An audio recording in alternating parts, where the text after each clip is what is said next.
Schmooze or lose. Get your geek on. Schmooze or lose. Get your geek on. Sci-fi, comics, fantasy, so much more. Just come and see. Schmooze or lose. Okay, Schmooze or Lose fans, thank you for tuning in, and we got another great program. And today we have with us Douglas Wong, known also as Chinese terms as Sifu Douglas Wong. This is going to be a great interview, and I'm telling you, I'm super excited about having Douglas on here, and it's just an honor to have you here, Douglas. Thank you for having me. And let's get started with the interview. So let me get my pages up here, and so I get all my dates straightened out and everything. But we'll start with a few questions, and then what do you feel like talking about? You know, this is a very laid-back show. Just pipe in and add whatever you want to bring up, and we'll discuss. And I actually have a few questions I like to start with, and one is like, you know, I followed you for years through your books. When I was younger, doing martial arts, is before the internet, and all we had, you know, in Kentucky was, you know, if we were looking for outside sources other than our instructors, were books.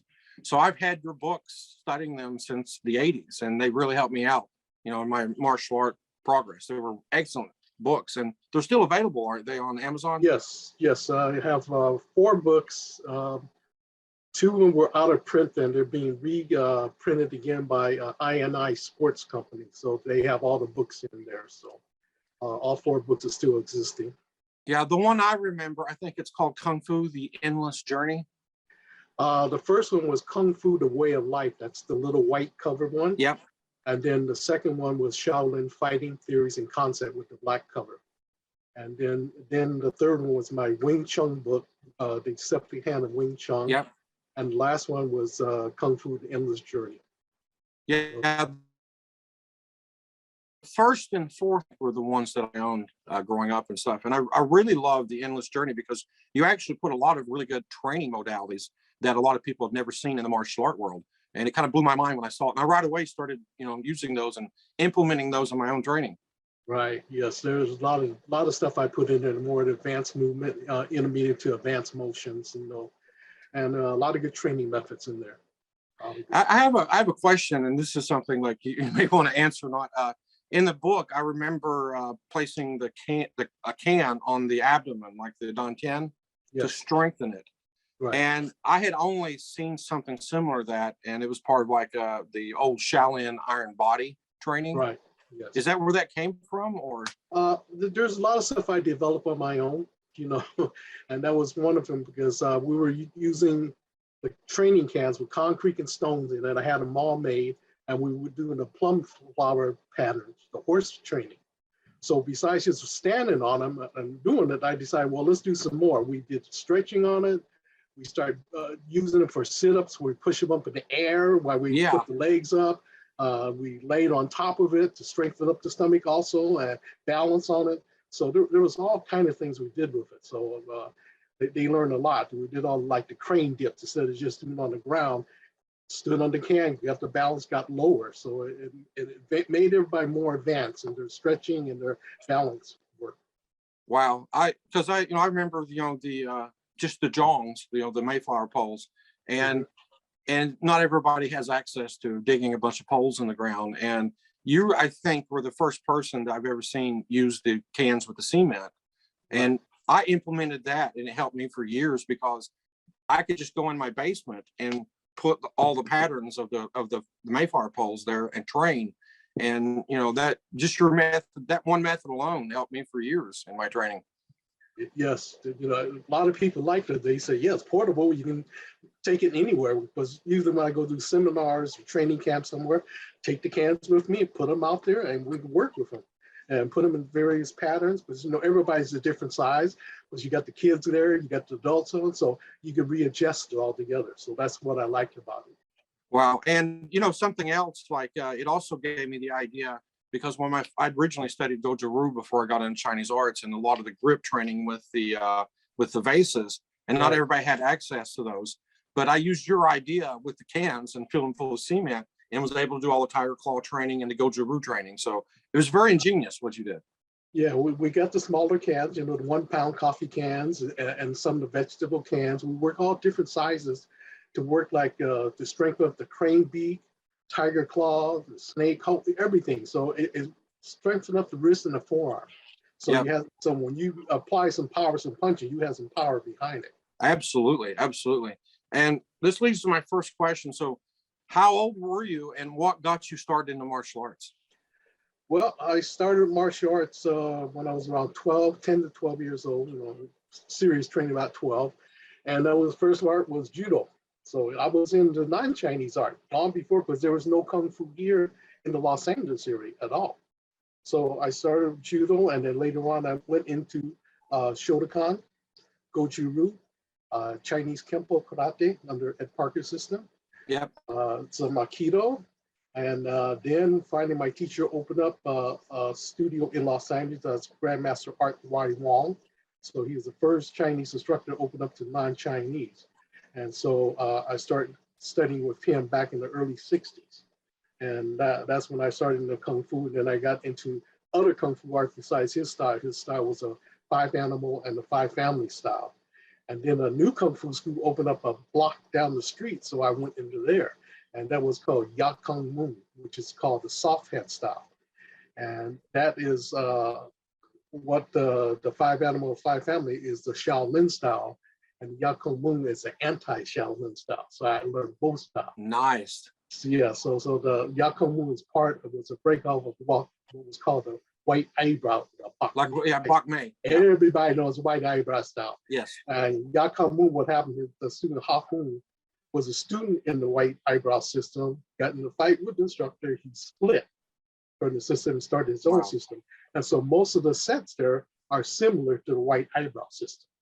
So, but they also became one of the best known lion dancing group in China and Hong Kong. They were the #1 group.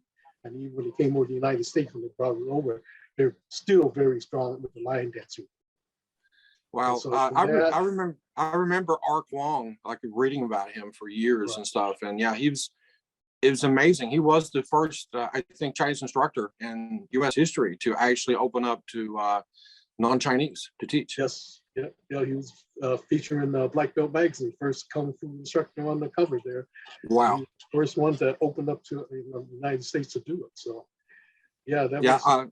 I have a similar background where my father lived in Japan and studied, and he was his teacher was some of Miyagi students, Miyagi sensei. And so I learned Goju-Ryu, Judo, Jiu-Jitsu. And then I progressed into the Chinese arts, and I mainly studied Shaolin Wu Xingquan. And the Wu Xingquan I studied was from the Li family, which was very similar to Ark Wong's style. So especially like the blackbird form that he does, right. The Li family, their hidden forms that they only teach, behind closed doors was all bird forms. And then they taught the 5 animal forms openly, like the dragon, tiger, snake, and leopard. Right. But I found it very interesting because I hadn't seen many bird forms, the blackbird system in his style. And I do a form very similar to it. And somewhere the lineages link, I guess. I don't know. Yeah. They're all connected somewhere down in history for sure. And this led you, okay, you studied under Ark Wong, and then we'll get into, eventually you developed your own style from years of everything that you had studied. And that was it the White Lotus system that you created? My White Lotus, yes. What happened when I first opened up my first studio, that was in 1973, I was under the 5-animal style. Wow, that was the year I was born. That's when I started that. And during that time period, I was also studying, I got into learning the internal art of Kung Fu. So I was learning under Shirkei Lu. That was Institute. And so he was Dawan Pai, and his system he learned in China, in Temple. Wow. And I learned from also Grandmaster Go Wei from the White Tiger system, Bok Fu Pai. So that's sort of close to Bok Mei in the way it looks. It's very similar, yes, because he was also learned the Bok Mei Pai. His father and the founder were close friends, so he learned Bok Mei, and he was supposed to be taken over the system. His name, the assistant afterwards, take over as assistant, but he decided not to do it. Let his son take over the head of the Oh, system. wow. Yeah, so Grandmaster Doug Wong has his own sister, White Tiger, and they again it was good style. So I learned from him and quite a few other teachers learning the internal, because I want to learn more about the healing art also, besides the fighting art. And also in between there, I was learning Lima Lama art under Tiny Lafiti, and then I also learned from Gina Torres, the founder of the Lima Lama system. So yeah, he was my mentor, and then I was with him for many years also. So, but what happened was Tiny Lafiti and Tina Tulasega also learned from Grandmaster Art Wong. So they're all part of the students there. So we all learned from there. Danny and Sato was part of it. It was up there also on the Bruce Lee. So, and there's quite a few different guys up there. So it was a big family there.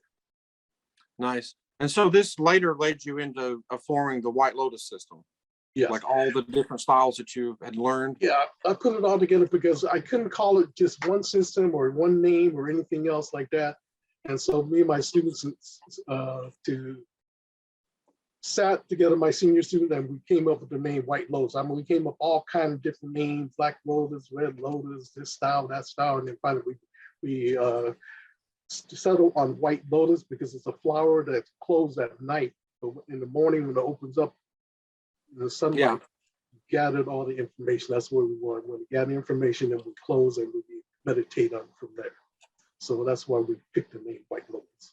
Yeah, it's very beautiful, and it's also very much. When you talk about like the petals of a lotus, that kind of is reminiscent of the Shaolin temples. That they had wings, and each wing had a different master. And a lot of people think that there's one cohesive Shaolin style, but within a temple, there was whole styles within a temple, which is exactly kind of what your system is. Right. Is what Shaolin is. It's you gather and learn the best from everyone, and that's the whole I guess the ideology behind the way, I guess.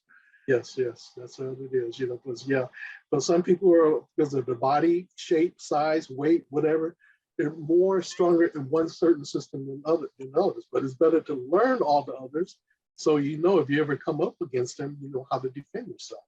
You can't be ignorant of the other styles. Be strong in your own particular style, but be ready to counter all the other styles.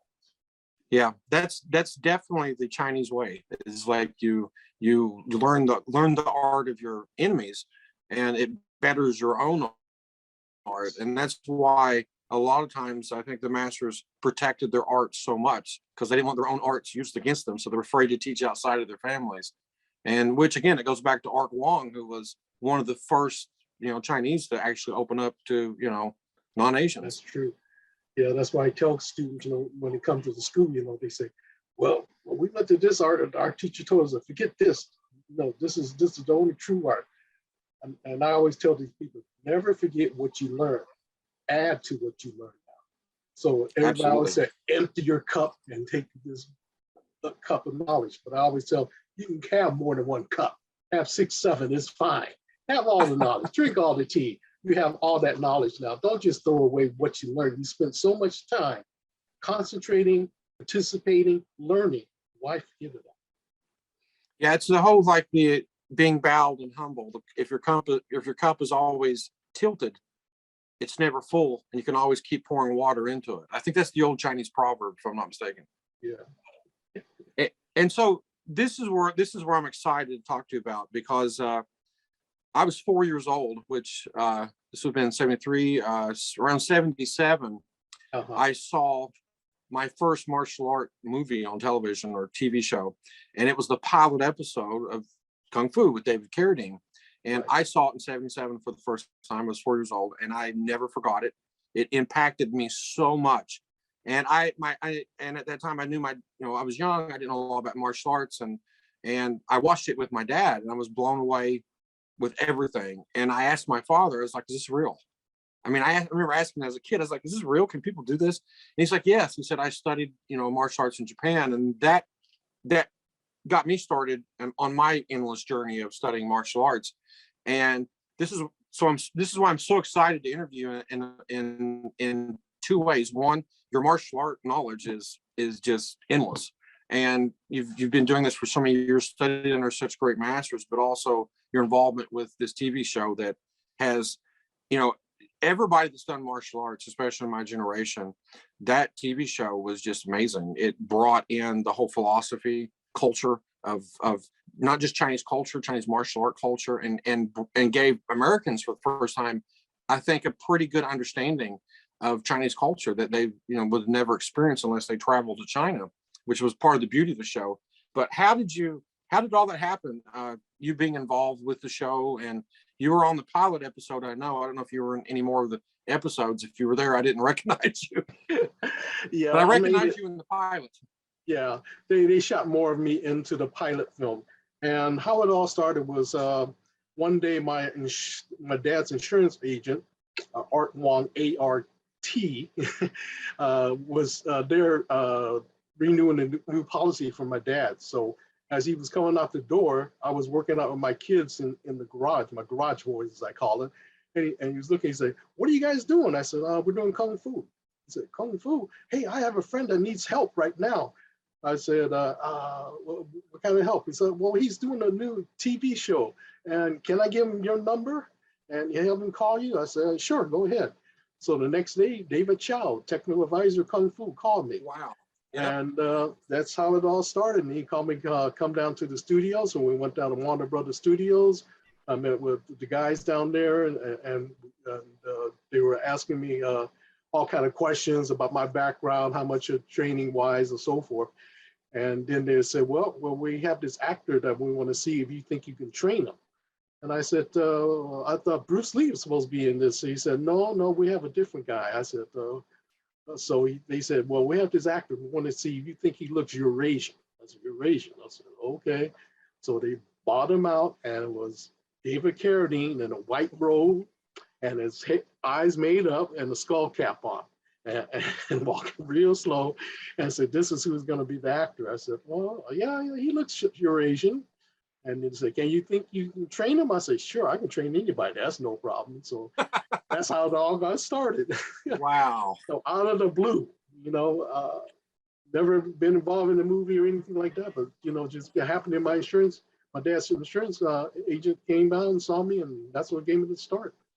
And so after that, we went down there and talked, and found out that David Chow didn't really know that much Kung Fu. So it was, I met Cam Yuen there. So he was from the Thai Mantis system.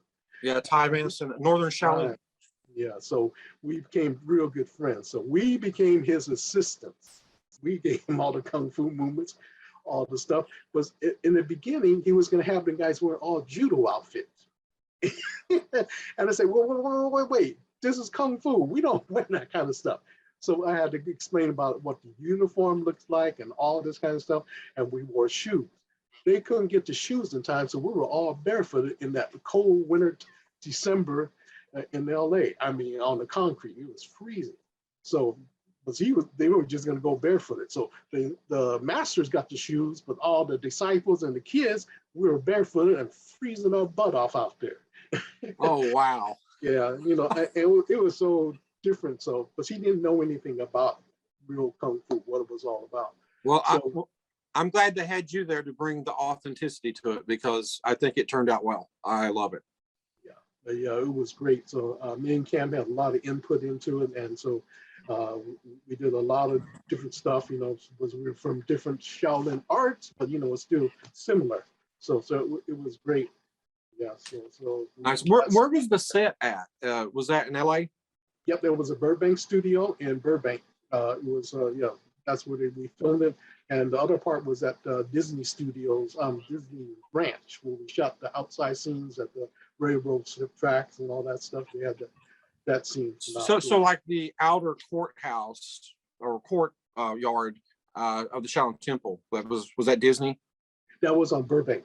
That was a Burbank studio. Only time they went to Disney was the railroad scene where they did the explosion and all that kind of stuff digging near the mountains. So that was outdoors. Yeah.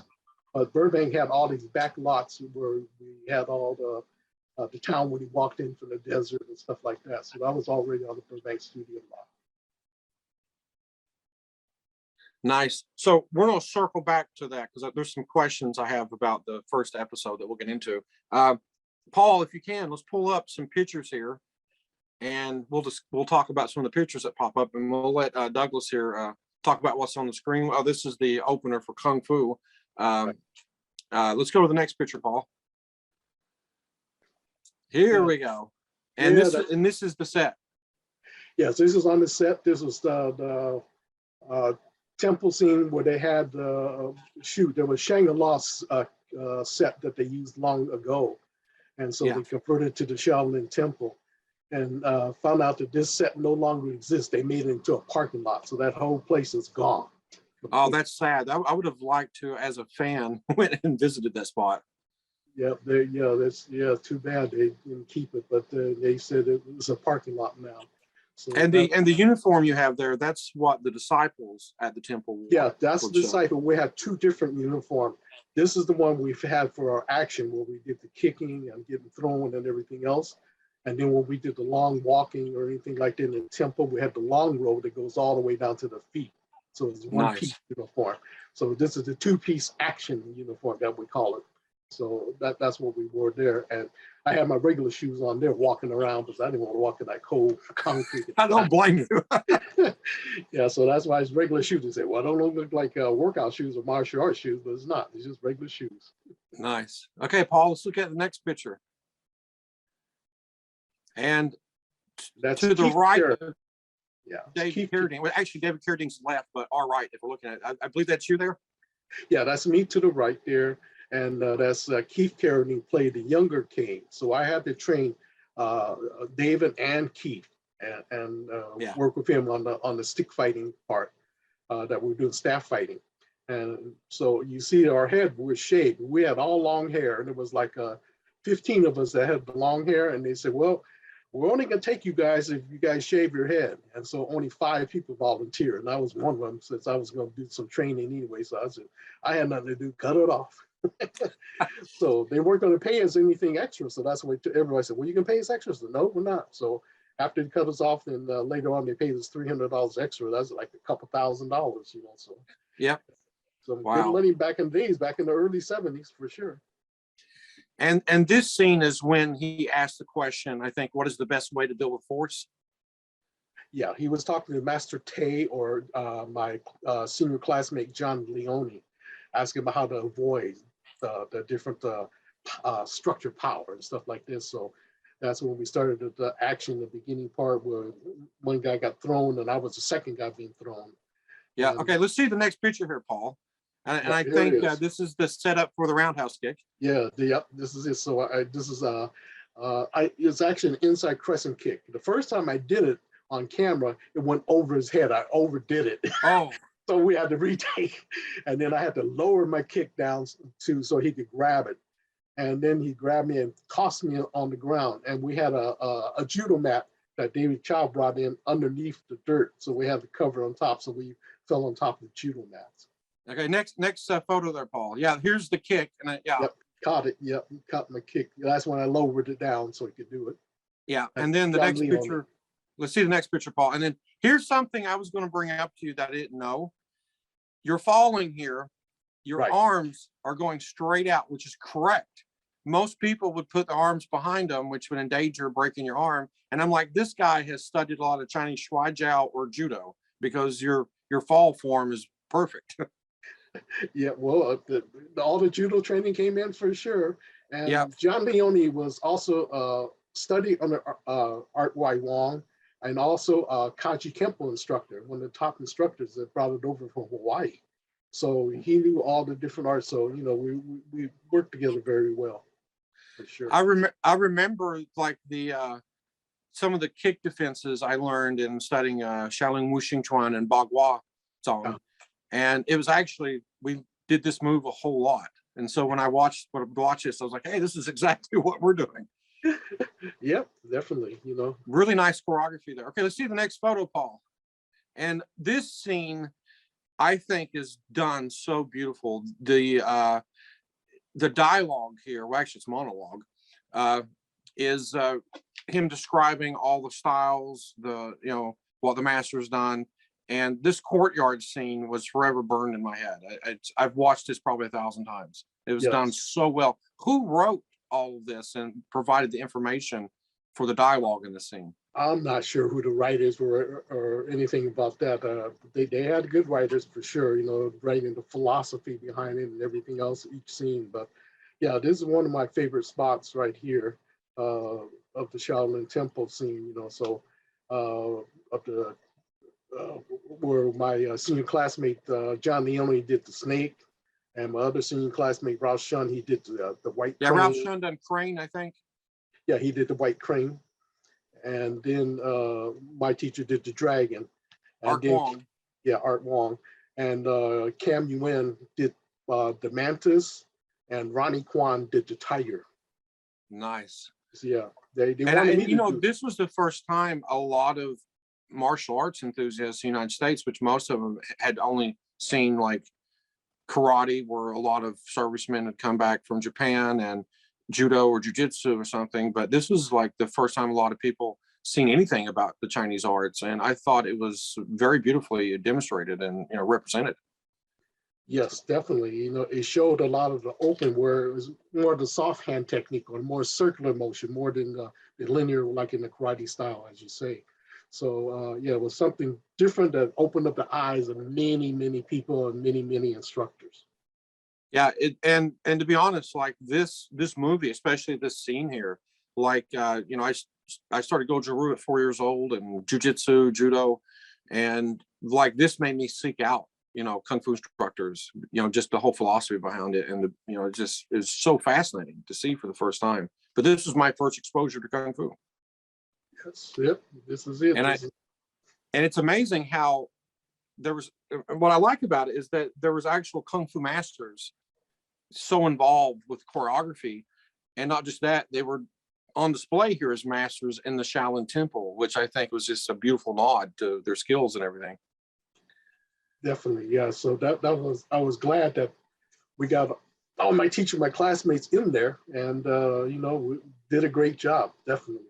I was supposed to be in that scene there, are you standing behind Art Wong, I think, in the white? Yeah, I'm one of the guys in the white. I'm not sure which one was. Sometime in the film, when they were filming, I was either to the end, and sometimes I got into the middle. I didn't know my spot, so that's why I can't say for sure. I think I'm in the middle on this one here, and usually on the other ones, I'm all the way over to the right side. So yeah, and I forget it. For the viewers watching this, because we have a lot of martial art fans that follow us, we have a lot of people in the entertainment community. If you watch Kung Fu, pay close attention to pilot episode, this scene, it's a great scene. Okay, Paul, let's look at another photo here. Oh, we got a close-up here, and this has you on the end, and this is Art Wong? Yeah, that's my teacher there, Art Wong. Yeah, they have me on the left side this time instead of the right. Yeah, so he's doing part of the dragon movement. So and and part of the form he's doing here is part of the actual Lung Chuan, the dragon form that he taught, correct? Yes, yeah. So he was doing the real stuff there. You know, yeah, he knew what he was doing. Everybody was impressed with what he was doing. He said, "This old man." I said, "Yeah, he can do it. He definitely." Yeah. Can. How old was he at this point when this was filmed? In the 60s, probably about 65 at that time period. Wow. And you were, what age were you at this time? 23. 23. Yep. Okay, let's look at the next shot here. I love this scene. Yeah. And I can only recognize a few people by sight really quick. Of course, you know, the two actors on the end, Key Luke, and I can't remember the other guy's name on the far back right. It's Richard Luo. Richard, that's right. And then, and I recognize Cam Yuen. Yep. And is that Ralph Shun across from Cam Yuen? In front is John Leone, Ralph Shun, and then Master Po. Can't now forget his name. What am I thinking about? Yeah, Key Luke is the actor, I think. Key Luke. Yeah, man, my mind went blank there. Oh, and I've been doing that all day. And then on the other side is Art Wong, Cam Yuen, and Richard Luo. And the beauty of this is these are real quote unquote Shaolin masters here standing on this scene. It's amazing to see. Yeah. So Beautiful scene. yeah, well, you see And the. I'm Okay. sorry, go ahead. Yeah, well, you see what's on the forearm, the tiger and the dragon. Okay, now in the original, when the Shaolin Temple, when they picked up the urine, it not only hit the arm, it also hit both sides of the chest. So it imprinted the whole body. But in the movie here, they only did the forearm. So Well, I had heard too from one of my instructors that done from the Fujin Shaolin, so the Fujin Shaolin Temple. He said that he said there was actually a few different temples other than just one, and like the one in Hunan. And he said that each temple had like a different combination, like a dragon and tiger, or like a crane and a dragon, or a dragon or a phoenix or something that represented the temple. I don't know how accurate that is, but that's something that he had told. Yep. There's many different ways. But And I think that after the temple destruction, some of the Shaolin sects, I think they were known as like the Heaven and Earth Society, the remnant of Shaolin. I don't know, you may know this, or probably know better than I do, that they started tattooing for a while instead of actual, lifting the cauldron and burning it on. They were actually ink tattooing once you become a part of the society and a Shaolin master. Have you heard that, or? no, I haven't. No. Yeah. Not at all. But again, there's so many legends and stories. I don't know. Sometimes That's true. You don't know which is true, which is false. Yeah. Yeah. There's And a lot of stories. And now that I have you here, the significance of the Black Hand, once he lifts the cauldron up and gets the insignias burned, that he's a Shaolin master, and he walks out, and puts his hand in the snow. There's a black hand there, and I don't know if there's any connection, if it's just by accident, but I'd heard a lot of Shaolin masters or someone that's actually not just a Shaolin priest, or that someone actually studied the martial arts of Shaolin, that they're represented by the black hand, like as a symbol or something. Have you heard that, or is that another thing that just I had heard?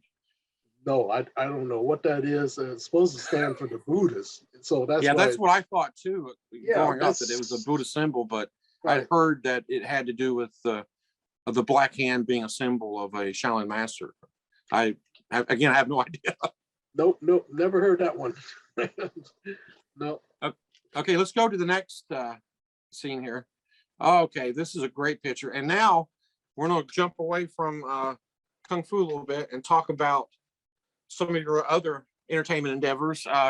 We've got Hercules, Xena. We got the Bruce Lee film, The Dragon here, Young Hercules. So you've been involved in training celebrities and involved with directly or indirectly with a lot of entertainment shows, movies, and training people in martial arts to prepare them for the movies. Is that correct? Yes. That's what I enjoy doing, being behind the camera, not in front of the camera per se. So I love training. That was my biggest thing. So from the Kung Fu part, when we did that back in 1971, and in 73, we formed a group under Kim Kahana. He was one of the top stunt people. So him, myself, Tadashi Yamashita, and Jake Flores, we formed Instant Action Coordinator. So we were going around doing all the various action films, martial art action films, and we were helping them choreograph and different things like that. And so I did also Apple Dumpling Gang. I was in one of the camp scene on that one, and I did. Well, the Apple Dumpling Gang with with Barney Fife and from the Andy Griffith Show. My mind just went blank there. Yeah, I did a little part in there, and I did the Ironside, and we got involved in different things in the SWAT, the A-Team, Heart to Heart, and all kind of different things back in the 70s. So I was part of it. Then later on, what happened was Richard Lang was part of the assistant director on Kung Fu, and he started this new Universal Action Pack series, and that's how I got involved with that. And that's where he got me involved with Hercules and Xena. They offered me to do the one was Vanishing Sun. That was first offer they had me try to do, and I said, he said, you want to do Vanishing Son or Hercules? I said, let me take Hercules. So with Hercules Xena, they lasted 6 seasons.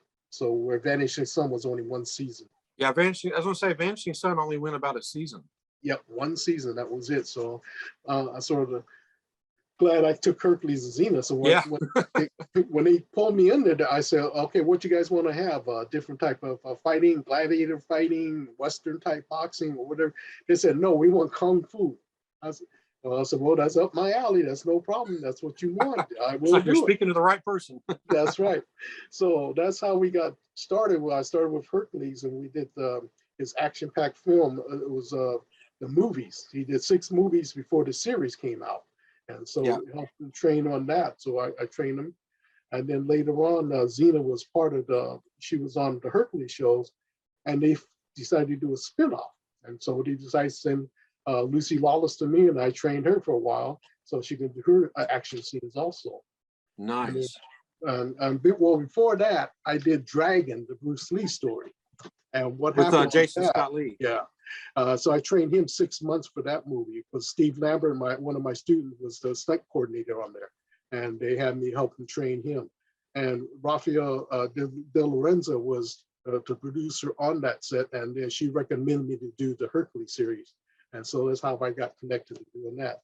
So I went to Universal Studios, Renaissance Pictures. I did Hercules, Xena, Cleopatra 2525. Then worked with Ryan Gosling for Young Hercules. And did the direct movie, the tape, DVD tape that was the Young Hercules series also. So yep, a couple of the stars in there, I worked with those guys. So that whole period, then Wesley Snipes had his Masters of Martial Arts. And so I got recognized as the top Hollywood trainer during that time period. That's when he was doing Blade. So we were doing a TNT TV special. And so he flew all his guys from the West Coast to East Coast to film in New York. So that was a great turnout with all the different martial art masters. We had Moses Powell, Thomas LaPuppet, everybody who was somebody was there. Billy Blank was there, Benny Yakitas, and so forth.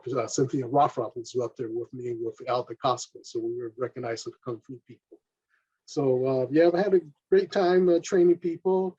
And the last few, now my son is taking over. He's done a lot of different things. So I helped him do part of the training for the Pacific Rim 2. That was, and also part of Doctor Strange. So nice. So all these shows and movies are stuff I've watched over and over. Yep. So I did a lot of good stuff. And then my wife got into it, her and my son and James Liu got to do G.I. Joe 2. Nice. Yeah, so they were all in there. He was the head ninja guy, so he's the one choreographed most of the stuff on the fight scene in the mountains. So that was him doing that. And then my wife played the old lady with the white wig fighting in the mountain scene. So that was her in there fighting with the staff and the daggers and stuff like that. Yeah, so, I've met Kevin Sorbo. I've met him a few times. He's a tall guy. I mean, I'm 5'11", and he was a lot taller than me. But for somebody that tall, he moved pretty good on the show. I mean, I know that adds a difficulty when height, actually, you have to train someone different. Was it difficult teaching him? I mean, because not what happened was when I work with actors, I try to find out what type of sports or what type of exercise program they do. And Kevin was a football player. So I get everything behind him. He knew how to fall, he knew how to roll. So then I just worked with that. And that's how we got him moving, because he was very agile. He was good for a big man. And he moves really good. Oh yeah, he's smooth. He's done so much action stuff all over the time now. He's has so many TV series now, all these different movies he's gone on to. Lucy Lawless, she was taller than me. She's tall. She's 5'11", I think, almost 6 foot tall. So she's like my height. She's tall. Yep. And it was fun to train her because I trained her everything on the right hand side, and she thought of she'd go a little meditate and sit back, and then she started doing on the left side. She was just doing it herself. I was, you're amazing. She was a joy to train. I really like that. So you take these actors and you look at their strengths and weaknesses, and then you train them accordingly and appropriately. And I've been teaching martial arts, for about 24, 25 years, I think now, maybe longer. And you always have the students that come up to you and they ask, they see you, like they see me do a form, or like in Chinese, a talu, or they'll see me do something, perform some chin aw or do a throw. And they're like, teacher, I want to move like you. I want to like be able to do just like that. And I'm like, you that's not the idea of martial arts. It's like you got to move like you. I'm just here to open the door to bring out your natural abilities that are inside of you. We just, teachers we just unlock the doors and help push them through. But I see you've done that very well with a lot of different types of, because we'll look at Jason Scott Lee, who has a definite different build than, Kevin Sorbo. And you trained him for The Dragon, which great movie, by the way. And the fight choreography was amazing in it. And I think Jason still trains in martial arts pretty heavy, because I seen him on a newer show, on a Disney show. He's on a Doogie, the new Doogie. And I seen him practicing. I was like, wow, he's really kept up with it. He's still moving good. Yeah, after he finished Dragon, he started training with Jerry Poteet in the J.K. Day system, Jeet Kune Do system. And so he kept it up from there. So it was good for him, So yeah, he still practices. It's good. Nice. Okay, Paul, let's look at another photo. Let's see what we have here. Yeah, we got some more of the Kevin Sorbo, Lucy Lawless. Yeah, that's the 5 series with the 5-part that I worked on for Universal Studios. So yeah. Yeah, I especially the Hercules and Xena. I think I never missed an episode when that was out. Great series. Yep. Nice fighting choreography too. So that's another hats off to you. Great stuff. Okay, let's see the next photo, Paul. Oh, here we go. Okay, you can talk about this photo here and talk about Mr. Muhammad Ali some for us. Yeah, he wrote the foreword to my 4th book, Kung Fu: The Endless Journey. So yeah, that was I remember reading that foreword when I bought the book. I bought the book in the early 90s, I think, when I first got it. It was like 1991. Okay. Yep. The book was put out in 1987. He wrote it, the foreword for me in 1986.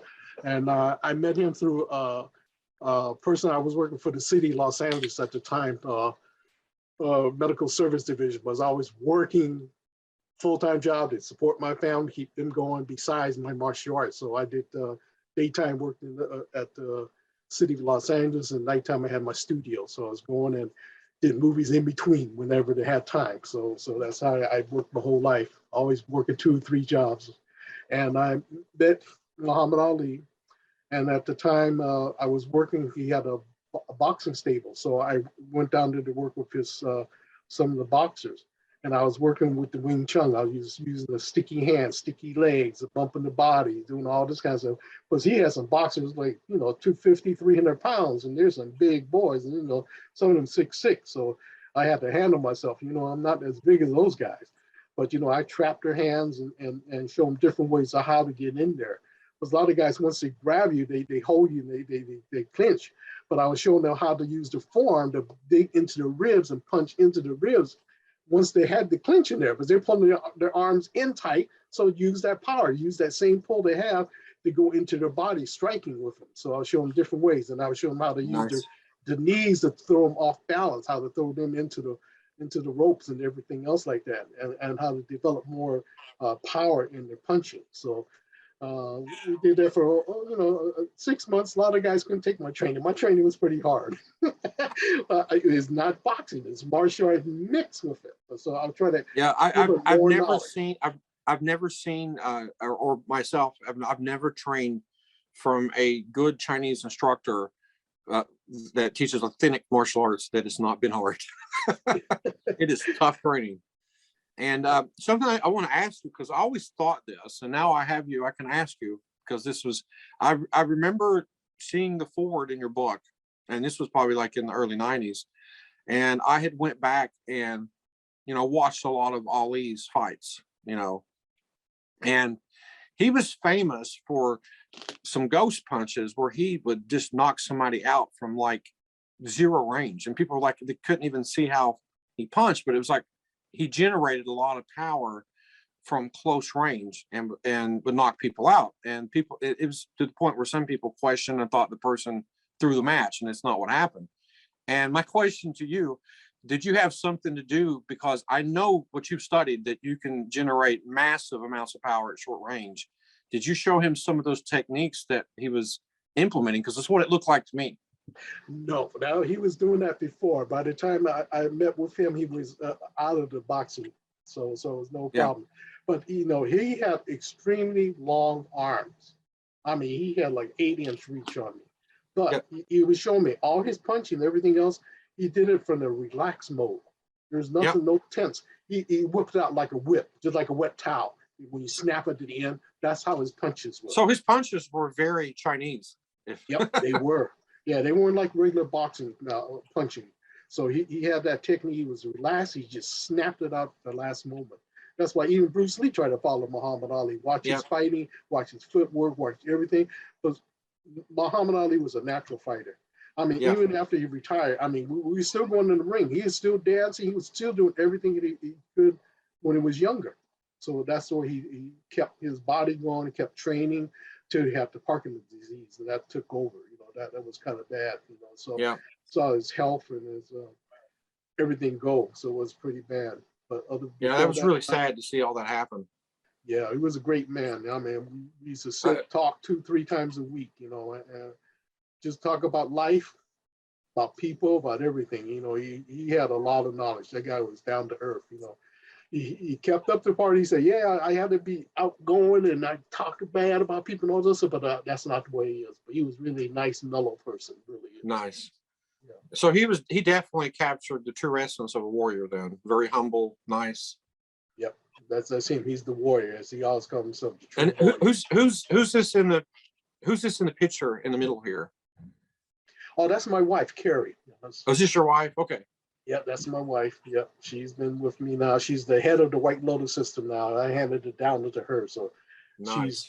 she does it. She handles all the classes, the kung fu classes, the tai chi classes, and she goes teaching at various places, senior citizen homes, things like that. So she's all over. Wow, nice. So she's keeping everything going. Like I need to get my wife to training now. She does zero martial arts. So I gotta have that backup. Yeah, you gotta have that. That's how we met, because she came down. She moved all the way from Idaho down to Los Angeles to study with me. Wow. So that's how we got it, because we all had something in common, martial arts. You know, I mean, I had other girlfriends I worked with that didn't believe in the martial art. When are you gonna quit that stuff so we can go out and do this? You know, I said, oh well. And that didn't last too long. People don't understand, when you do martial arts, it's a way of life. You know, it's a beautiful thing. Yep, that's why with her we raise all 3 of our kids in the martial arts. From you know, like we started our son training at 6 months old, my oldest daughter at 3 months old, and my youngest one at 2 months old. And so they were always focused, doing well in school, always straight A's, always outgoing. Wow. Themselves. I mean, that's the way they were. All our kids, you know, our youngest one is a chef. She moved to Denver, so she has our first grandchild there. Nice. My eldest daughter, Tia, she works for Nick Cannon, so she's the talent manager and producer. She just directs all his TV series and stuff like that. So been with him for 10 years and just going strong there. And then my son is one of the top stunt coordinators now in the business and working. Wow. And his last one was Snake Eyes. So you saw that during the summertime. Yep. He was stunt coordinator on that one. Great movie, by the way, too. So he's doing a lot. He's done 30-something odd commercials and always on TV. He's doing all the musical video with a lot of the top guys with Jennifer Lopez's thing and Chris Rock, I can't even think of his name. Anyway, all these different ones. So he's working on different videos and stuff like that. So he's always working. Nice. You see, I kind of cheated with my son. I have a son that's he's going to turn 6 in this June. So as soon as he started watching TV, I started watching all the old Shaw Brother Kung Fu movies. Right. So I kind of cheated. So he got into watching those, and he watched the Shaolin Temple, all the old Five Deadly Venoms, Five Masters, Kung Fu. Right. And so he's pretty passionate about it. So I kind of cheated. That's No. how I got started, was through television, watching martial Right. arts. So hopefully he stays with it and carries on the legacy. But, I don't want to push him or force him into it. I Right. want him, if that's what he wants to do, then, I'll be more than happy to help him along with that. But let's go to the next photo, by the way. And I like this. And I actually owned this copy, and I think I still do somewhere. And this is you on the cover of Inside Kung Fu. And looks like they're listing you as the founder of the White Lotus system. So I don't remember this article. It's been years ago. Basically, this was an interview for you on Inside Kung Fu about the White Lotus system or some techniques or something. You got me, man. I don't remember it. I got it somewhere. I have the magazine, and I don't remember I read them all, but this was way back. I mean, this was 81. Yep, 1981. Yeah, it was a long time. I've done so many articles and stuff, from here, this one, some for Black Belt, Combat Magazine in England, and so forth. And Inside Kung Fu is a magazine that was started by my brother, Curtis. Oh, Wong. really? Yes, that's what a lot of people don't understand. So that's why if you look at some of my posts when I have pictures of my brother in there, Curtis was a double for David Carradine in the Kung Fu series. Nice.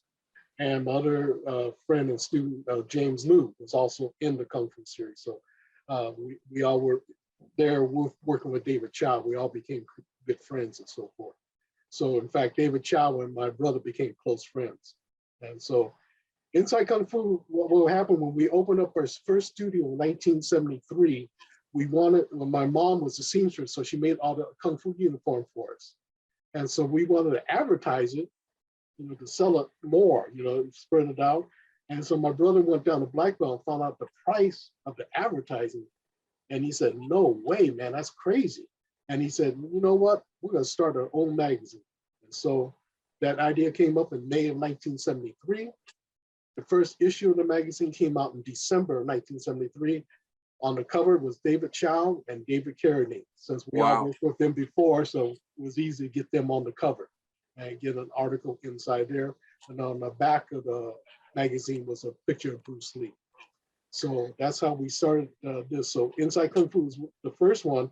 Then he started Inside Karate, Inside Taekwondo, Masters and Styles, racquetball, paintball shoot. He had all different kind of magazines. So it was under CFW Enterprises. So he started this printing of the various magazines. And we had a Manta Supply Company that was part of the magazine. So we sold a lot of merchandise there. So my brother was working there, my younger brother, Frank, worked on that part. And so I did a lot of articles. I was the first one to get all the different interviews of the Kung Fu masters. I already knew them. And then I said, hey, we got to do this.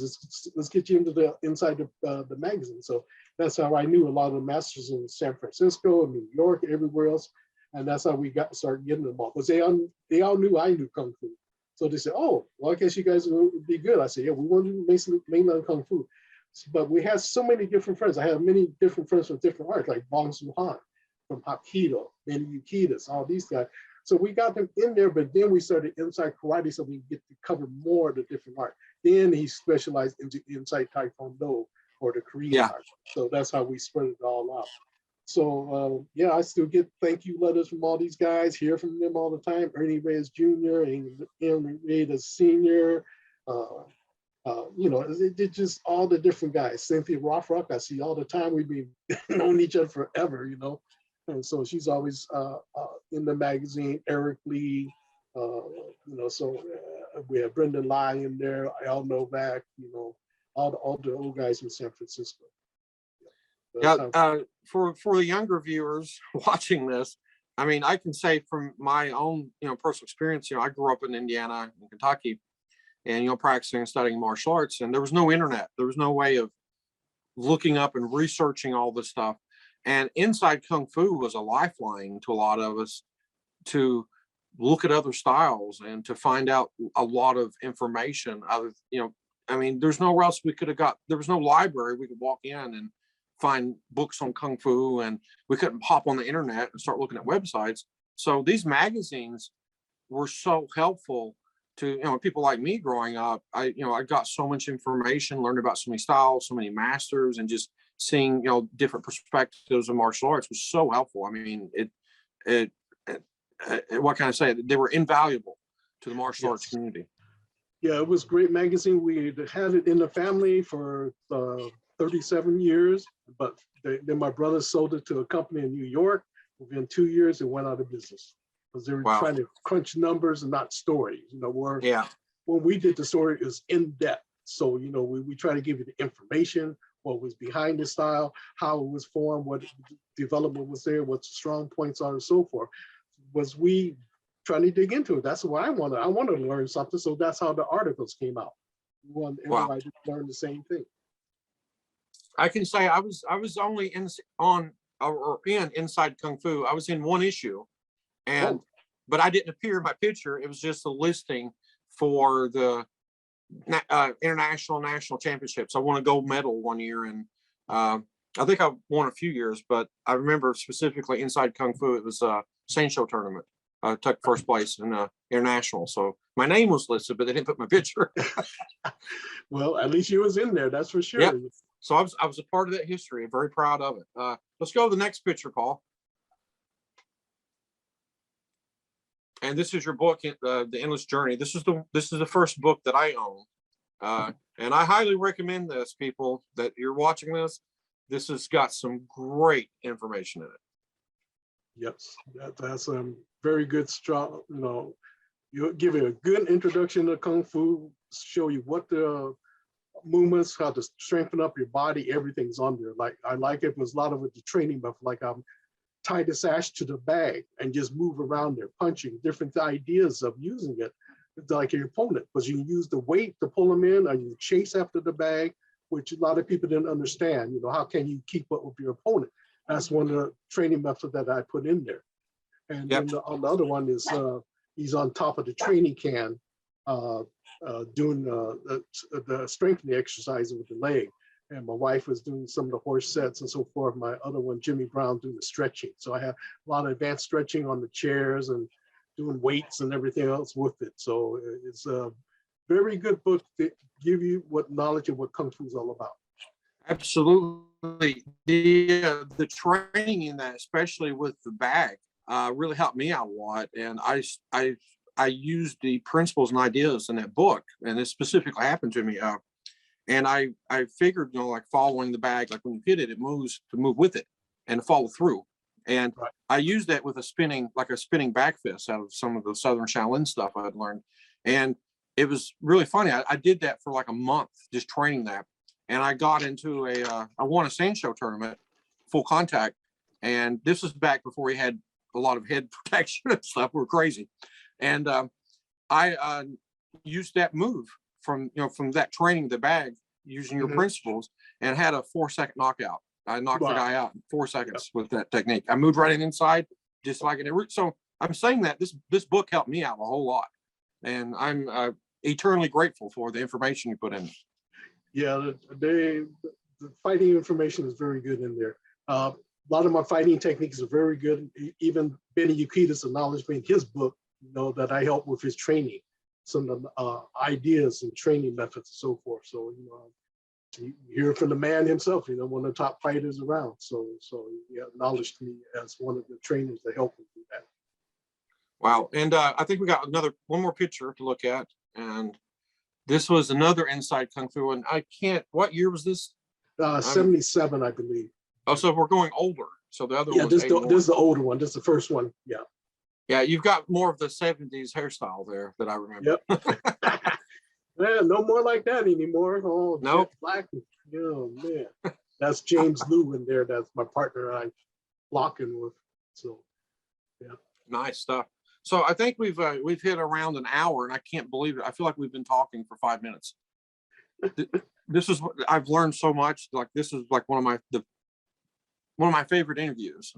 I don't know what else to say. It's just great. And like I said, everything you've been involved with this is the first time we've ever met. I've done martial arts all my life, but I can personally thank you for influencing me in such a positive way and helping me out so many times just through your books and, you know, the training secrets you put in there helped a lot of people. Yep. Well, Yeah. Anytime you want to do a second interview or whatever, hey, give me a buzz. You know, we can do it again. That's no problem. You know, Yeah, this was a great interview, and I'm blown away again, and maybe we'll do this again another time, and maybe get your son on or someone else, bring someone else, and we can interview two people with you at the same time, and because I can talk martial arts all day and movies and everything, and like I said, it's been a blessing. Like I can't thank you enough for coming on, and this is a great interview, and I'm sure everybody at home has enjoyed this. It's, you know, it's, what can I say? I'm speechless. Well, I'm glad you invited me to do it. Yeah, I mean, I enjoyed it myself. So yes, definitely. You know, anytime you need some more, we'll do it again. No problem. Okay. I'll give you the salute. Thank you so much, Sifu. You're welcome. Okay.